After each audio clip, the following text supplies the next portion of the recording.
Hello दोस्तों, welcome back to my YouTube channel. तो आज हम नेक्स्ट जेएस की सीरीज में आप अपना चैप्टर 6 देखेंगे। चैप्टर 6 है हमारा सेटिंग अप योर डेटाबेस। ठीक है। तो इससे पहले मैं 5 वीडियो फ्रेंड बना चुका हूं, तो आप चेकआउट अगर कर चुके हो तो ठीक है, नहीं कर चुके तो आप थोड़ा सा देख लेना जिससे आपको आगे का समझ में आ सके। तो चलो स्टार्ट करते हैं चैप्टर 6। तो देखो, इनका कहना है कि अगर सेट डेटाबेस को सेटअप करना है तो एक बर्सल होता है। तो बर्सल एक वेबसाइट है जिस पे हम लोग अपनी साइट को नेक्स्ट जेएस की ऐप को डिप्लॉय कर सकते हैं। तो मैं लेकिन इस चैप्टर में इसमें लिखा हुआ है कि अगर आपको बर्सल पे जाना है तो if you are already familiar with Postgres and would prefer to use own database provider you can skip this chapter. तो मैं पोस्टग्रेस ही यूज करूँगा, लेकिन मैं बर्सल नहीं यूज कर रहा हूँ, मैं लोकल पे सेटअप करूँगा, है ना। तो अगर आपको बर्सल पे जाना है तो आप इस चैप्टर को पढ़ के आप अपना बर्सल पे अकाउंट बना सकते हो, फिर वहाँ पे डेटाबेस को सेटअप कर सकते हो। तो ये तो उन्होंने जो सारा कुछ सेटअप का बता रखा है ये बर्सल का ही है, इसमें लोकल का कुछ नहीं है। तो मैं लोकल का मैं आपको बता देता हूँ क्या करना है आपको। कि लोकल पे आपको पीजी एसक्यूएल इंस्टॉल करना है। पीजी एसक्यूएल में एक पीजी एडमिन आता है, अगर आपने पीएचपी माई एडमिन का नाम सुना हो। जो माई सिक्वल को हम माई सिक्वल में जो भी डेटाबेस बनाते हैं हम उससे देख सकते हैं उसमें पीएचपी माई एडमिन में। तो पीजी एडमिन में भी हम हालांकि कनेक्ट कर सकते हैं। तो ये पीजी एडमिन में हम पोस्ट ग्रेस को आराम से देख सकते हैं जो भी हमारा। तो आप देख सकते हो कि लोकल होस्ट है, लोकल होस्ट में हमारे अभी तक जो भी डेटाबेस होंगे वो सब ये यहाँ पे दिख रहे हैं, है ना। तो अब हमें इसमें एक डेटाबेस बनाना है। तो आपको अगर बनाना है मतलब आप जब इंस्टॉल करोगे तो आपको इसका पासवर्ड देना पड़ेगा और आपको एक यूज़र सेट करना पड़ेगा। तो गाइज यहाँ से आप यूज़र बना सकते हो। तो मैंने एक यूज़र बना रखा है फिडस यूज़र, तो मैं उसी का यूज करूँगा। अगर आपको ये मतलब इंस्टॉल करने में दिक्कत हो तो आप कमेंट में बता देना, मैं आपको वो भी स्टेप बता दूंगा। तो ये ज़्यादा कुछ नहीं है, पीजी एडमिन इंस्टॉल करना और कुछ भी विंडो पे इंस्टॉल करना मुझे नहीं लगता कि आप आज के समय में काफ़ी टफ है। तो चलो अब डेटाबेस कनेक्ट करते हैं। तो हम एक डेटाबेस बनाते हैं जिसका नाम दे देते हैं नेक्स्ट जेएस और डीबी। ठीक है। और यहाँ पे देखो आप default post grace data user होता है, तो मैं डिफ़ॉल्ट नहीं करता, मैं फिडस यूजर का डेटाबेस यूज करता हूँ। अगर आपको डिफ़ॉल्ट करना है तो आप डिफ़ॉल्ट भी कर सकते हो, लेकिन ये गुड प्रैक्टिस नहीं होती है कि आपको, क्योंकि कोई हैकर है उसे पता चल ही जाता है कि डिफ़ॉल्ट पोस्ट ग्रेस ही होता है, तो जनरली हमें अवॉइड करना चाहिए। ठीक है। उसके बाद हम इसे सेव करेंगे। जैसे ही हम सेव करेंगे तो ये हमारा डेटाबेस बन जाता है। इस डेटाबेस में हमारा एक स्कीमा होता है, उसके अंदर हमारी जो भी टेबल होती हैं वो यहाँ पे दिखेंगी। तो अभी आप देख सकते हो कि हमारे टेबल यहाँ पे है ही नहीं है, क्योंकि इस चैप्टर में इन्होंने यही बताया है कि आपका मतलब अगर यहाँ पे आप देखोगे कि एक फाइल है, एक फोल्डर है। पहले आप फाइल नहीं, एक फोल्डर होता है सीट, सीट के अंदर राउट्स एक बना हुआ है।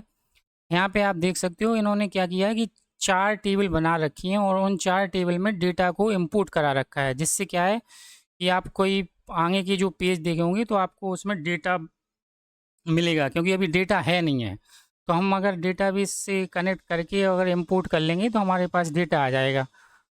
तो बस आपका पहला स्टेप यही है कि यहाँ पे आपको एक डेटाबेस बना लेना है। दूसरा स्टेप में आपको क्या करना है, एक कनेक्ट करने के लिए एक यूआरएल होता है, उसमें हमें क्या पास करना होता है, पोस्टग्रेस एसक्यूएल यूजर नेम। तो हमारे केस में, मेरे केस में फिडस यूजर है। पासवर्ड कॉलन के बाद, है ना। तो पासवर्ड मेरे केस में 1234567 आपका जो @लोकल होस्ट, ये होस्ट है। अभी हमारा लोकल है तो हम लोकल डालेंगे। अगर आपका कोई मतलब रिमोट है तो आप रिमोट का आईपी डाल सकते हो, है ना। उसके बाद ये पोर्ट होता है। होस्ट के बाद क्या है, कॉलन के बाद पोर्ट। पोर्ट होता है बाय डिफ़ॉल्ट पोस्टग्रेस का 5432, तो वो आपको चेंज नहीं करना है, वो आपको सेम। फिर आपका नाम है डेटाबेस का नेम। तो हमारे केस में क्या है, नेक्स्ट जेएस डीबी, तो मैंने वो डाल दिया है। तो आपको क्या करना है, पहला आपको ये बनाना है क्वेरी स्ट्रिंग और आपको यहाँ पे इसको कनेक्ट करना है। अब मैं जाता हूँ कोड में, और कोड में यहाँ पे अगर आप देखोगे लाइन नंबर, आपको जाना है सीट फोल्डर में, routes.ts फाइल है, उसमें आपको यूआरएल यहाँ पे पेस्ट कर देना है, यहाँ पे सिंगल कोड में। ठीक है। इसको करने के बाद अब इसमें एक दूसरा ऑब्जेक्ट में ये लोग पैरामीटर मांग रहा है कि SSL रिक्वायर्ड, तो अभी कि हमारे केस में SSL है नहीं, तो हम लोग इसको बाय डिफ़ॉल्ट फॉल्स पास करेंगे। अब आप अगर देखोगे यहाँ पे इन्होंने एक URL दे रखा है, ये देखो लोकल होस्ट सीड। इसको आप जैसे ही चला दोगे तो आपका डेटा बेस सक्सेसफुली इंसर्ट हो जाएगा। तो चलो हम रन करते हैं अपना प्रोजेक्ट। यहाँ पे लिखते हैं npm रन डेव। जैसे ही आप ये करोगे तो आपका प्रोजेक्ट चल जाएगा। जैसे अगर यहाँ पे चलाऊँगा तो ये आप देखोगे